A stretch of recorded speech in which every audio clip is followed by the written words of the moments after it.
Hello everyone नमस्ते कोन्निचिवा के हजुरहरूलाई थाहा छ जापानिजमा आस्ता गर भर्त नपरलाई के भनिन्छ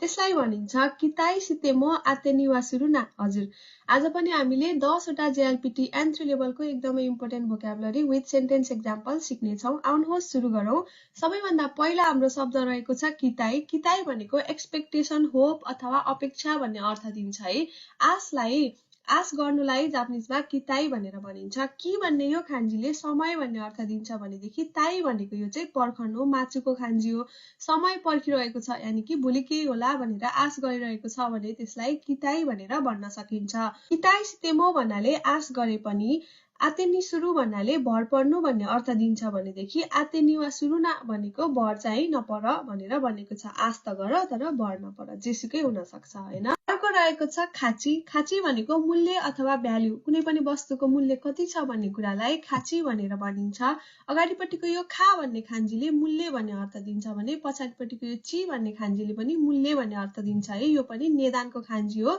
मूल्य नै मूल्य छ यानि कि त्यो वस्तुको भ्यालु कति छ भन्दाखेरि खाची भनेर भन्न सकिन्छ जिबुनो यासुकु मिरुना आनातानी वा खाचिगारु भनेको छ है आफूले आफूलाई सस्तो नदेख आफूले आफूलाई कमजोर नठान तिमीमा पनि भ्यालु छ यानि कि तिमी मूल्यवान छौ भन्ने यो सेन्टेन्सको अर्थ हुन्छ त्यसैगरी अर्को रहेको छ कोन्नान कोन्नान भनेको डिफिकल्टी अथवा कठिनाई भन्ने अर्थ दिन्छ कोन भन्ने यो खान्जीले समस्या भन्ने अर्थ दिन्छ भनेदेखि नान भनेको यो चाहिँ गाह्रो मुजुखाची भन्ने अर्थ दिन्छ है कोन्नान भनेको कठिनाई कोन्नानगा आरुखारा चुयो कुनारेरु भनेको छ है कोन्नान भनेको कठिनाई आरुखारा भनेको छ त्यसैले गाह्रो छ कठिनाई छ त्यसैले चुयो कुनारेरु भनेको चाहिँ बलियो बनिन्छ भनेको छ है मान्छे जब कठिनाइमा पर्छ उसले धेरै तरिकाहरू सिक्छ अनि त्यसपछि उ बलियो बन्छ भन्ने यसको अर्थ हुन जान्छ त्यसैगरी अर्को रहेको छ सेइचो सेइचो भनेको ग्रोथ अथवा विकास भन्ने अर्थ दिन्छ इकोनोमीको विकास अथवा मान्छे बच्चाबाट यङ एडल्ट बन्नुलाई पनि सेइचो भनेर भनिन्छ हैन ग्रोथ अथवा डेभलपमेन्टलाई सेइचो भनेर भन्न सकिन्छ त्यसैगरी सेइ भनेको यो खान्जीले बन्नु टु बिकम भन्ने अर्थ दिन्छ भने यो चो भनेको त नागाईको खान्जी हैन लामो भयो कुनै पनि कुरा बनेर लामो भयो यानि कि विकास भयो भनेर सम्झिन सक्नुहुन्छ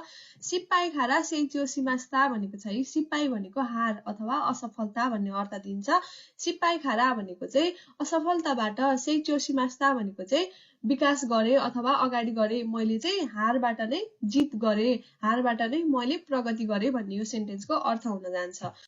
त्यसैगरी अर्को रहेको छ फुरुएरु फुरुएरु भनेको काप्नु अथवा टु ट्रिम्बल भनेको छ थरथराउनुलाई फुरुएरु भनेर भनिन्छ है माथिपट्टि हेर्नुस् त यो आमेको खान्जी छ पानी परेको छ अनि तलपट्टि चाहिँ ड्रागनको खान्जी छ यो जोडियाक साइनमा एस्ट्रोलोजीमा चाहिँ यिनीहरुको एस्ट्रोलोजीमा ड्रागनको अर्थ दिन्छ पानी परेर ड्रागन चाहिँ कापिरहेको छ भनेर सम्झिन सक्नुहुन्छ फुरुएरु भनेको काप्नु हो है सामुकुते तेगा फुरुएमास्ता भनेको छ है जाडो भएर हात चाहिँ काप्यो भनेको छ त्यसैगरी अर्को रहेको छ मुच्यु मुच्यु भनेको एब्जर्ब हुनु अथवा मग्न हुनु भन्ने अर्थ दिन्छ मु भनेको यो खान्जी युमेको खान्जी हो सपनाको खान्जी हो भनेदेखि यो च्यु भनेको चाहिँ नाकाको खान्जी हो है भित्र भन्ने अर्थ दिन्छ सपनाको संसार भित्र मग्न भयो पुरै डुब्यो हरायो भनेर सम्झिन सक्नुहुन्छ मुच्यु भनेको मग्न हुनु बेनक्योनी मुच्युनी नारीमास्ता भनेको छ पढाइमा पूर्ण रूपमा मग्न भए भनेर भनेको छ है हामी पनि पढ्दाखेरि एकदमै ध्यान केन्द्रित गरेर मुच्यु भएर पढ्नुपर्छ अनि बल्ल याद हुन्छ है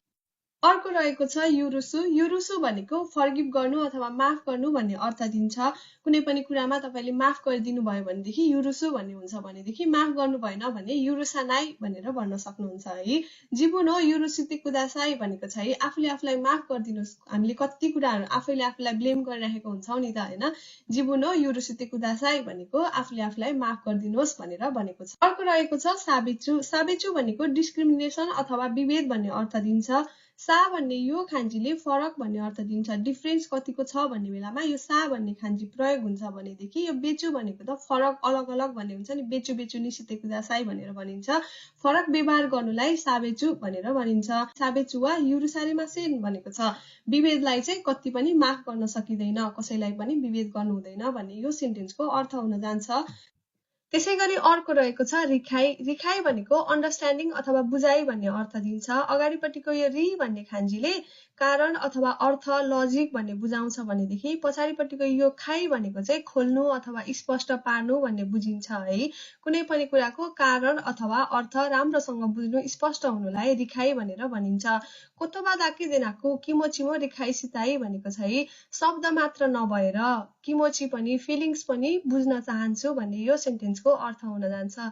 र आजको हाम्रो अन्तिम शब्द रहेको छ तेइकी। तेइकी भनेको रेगुलर, फिक्स पिरियड अथवा नियमित भन्ने अर्थ दिन्छ।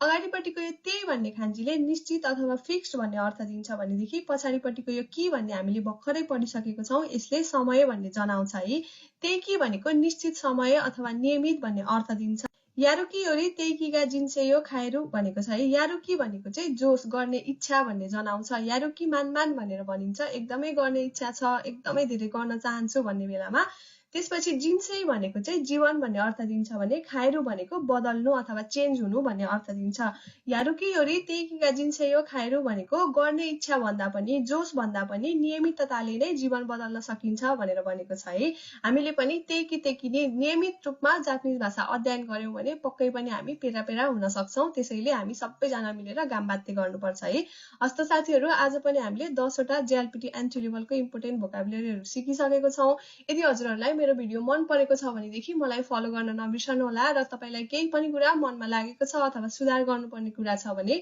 कमेन्ट लेख्न नबिर्सनु होला। म फेरि यस्तै भिडियो लिएर भोलि आउनेछु। मातास्ता, हजुरहरूको समय शुभ रहोस्। धन्यवाद।